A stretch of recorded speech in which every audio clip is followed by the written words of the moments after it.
In a world where everything is shifting, where even the church seems to be in constant motion, one thing must remain: the true foundation, Jesus Christ. This is A Church in Flux, the podcast, and I'm your host, Paul Purifoy.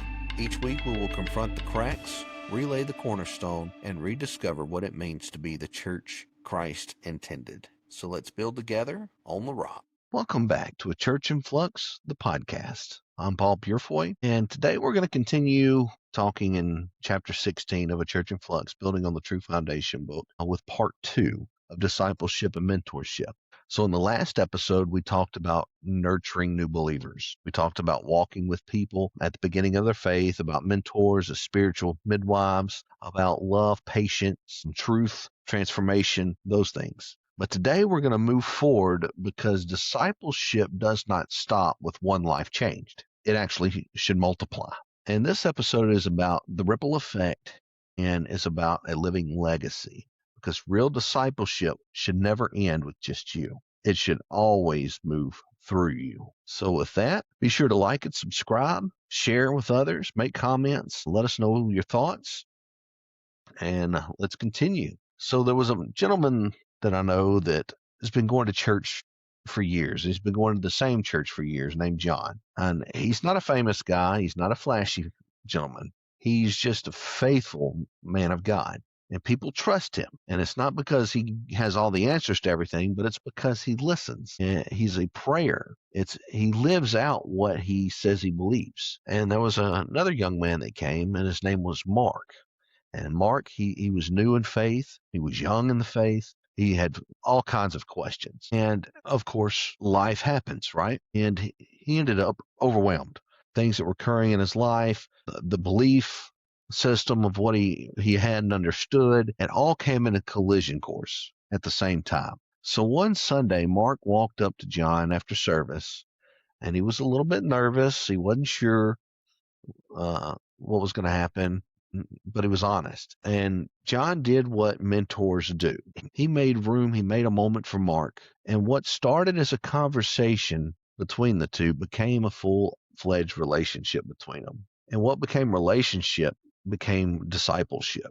And that discipleship became a transformation. And this is the ripple effect here. One faithful believer investing into one hungry soul. And that is the impact. And it shouldn't stop there. Galatians chapter 5, verses 22-23. Mark, did not just gain some knowledge. Instead, Mark changed because of the investment of John. And Scripture tells us here, the fruit of the Spirit is love, joy, peace, patience, kindness, goodness, faithfulness, gentleness, and self-control. And those were not the concepts Mark memorized. Those became characteristics that Mark lived. So not only does he know them in his heart, he lives them out, because love began to replace the self-centeredness that Mark was having. Joy replaced the fear that Mark had. Peace replaced anxiety that was occurring. Patience replaced the frustration that he was feeling. The kindness replaced the harshness that he carried, and faithfulness replaced all the inconsistency that was there. So we see a full-fledged pattern that occurs here, all because John took a moment to invest, and he built a relationship, mentored Mark, and Mark grew and was able to transform, because not only did he have a mentor that helped walk him step by step through things, but he was able to see it lived out through John.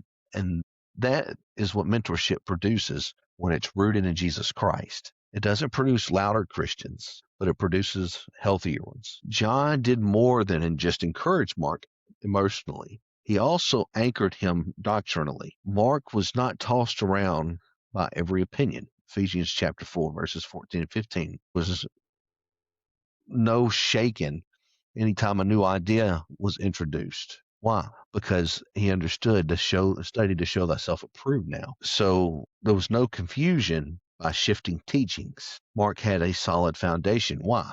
Because John took the time and he taught him to build on Christ. Build on Christ. Everything has to be built on Jesus, on the Word, on the truth that does not move every time culture wants to shift and go in a different direction because it doesn't fit the mold. Paul writes that maturity comes when we speak the truth in love and grow into Christ. And that's what happened here. Stability, produced maturity, and then the maturity began to produce the fruits. And then fruit produces influence. Why?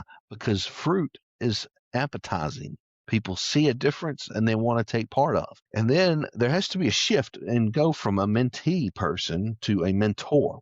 And this is the 2 Timothy in chapter 2, verse 2 area. And here is where the ripple effect now becomes the wave. So Mark did not keep what he learned to himself. Instead, he began to pass it on.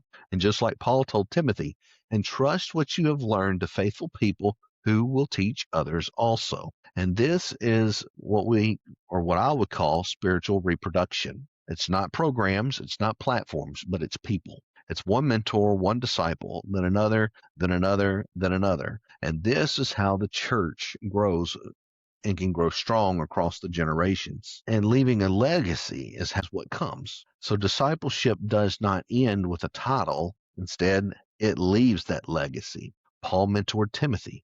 Timothy carried the flame forward. Now you have faith that is passed from one to another to another. And then it should what? Be the full church. The outward should be going into the world, an outward vision, an outward move. And then that is the church. The church should not be in the building. It should be in the outward movement out of the building. Mentorship builds what survives us. Proverbs tells us that iron sharpens iron. Ephesians tells us that Christ gave leaders to equip the saints.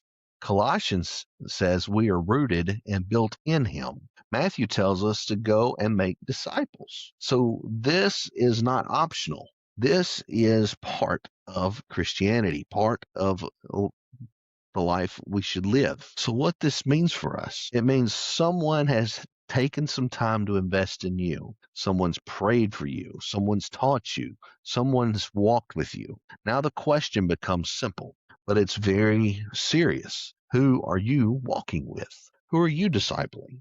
Who are you mentoring? Who are you making room for? Because the church does not move forward it moves forward through relationships. And this is something that is difficult for those of us who are introverts, is to take that single solitary moment of individuals. Extroverts, it's not such a hard thing for, but us introverts, we have difficulties. But this is why, for myself, I have tried to come out of that box, place myself in an area where I can try to teach or reach or something to others. Leave my phone available, text when people text, answer questions when they come forward, teach Sunday school, do the things that I can do, and continue to pray and continue to allow God to open doors and step in those doors. And that's what we should all be doing. So discipleship and mentorship are not outdated traditions. If anything, they're more relevant now than they ever have been. They are the engine of the kingdom. They shape lives. They bring stability to faith. They multiply truth. They leave a living legacy. So the ripple you start today may be a foundation that someone else can stand on tomorrow. And then maybe someone can ride that wave. So thank you for listening to A Church in Flux, the podcast. If this episode's challenged you or it's encouraged you or maybe stirred something in you, in your spirit, take a moment to like, share, and subscribe, please. Leave a review, a comment. Send it to someone you're walking with or someone God is prompting you to walk with. And until next time, stay rooted, stay committed in truth, and keep building on the true foundation. All the best, and God bless. Thanks for joining me today on A Church in Flux. Don't just consume the word. Let it rebuild you. If this episode challenged or encouraged you, share it with someone you love. And remember, if the foundation is Christ, the church will stand.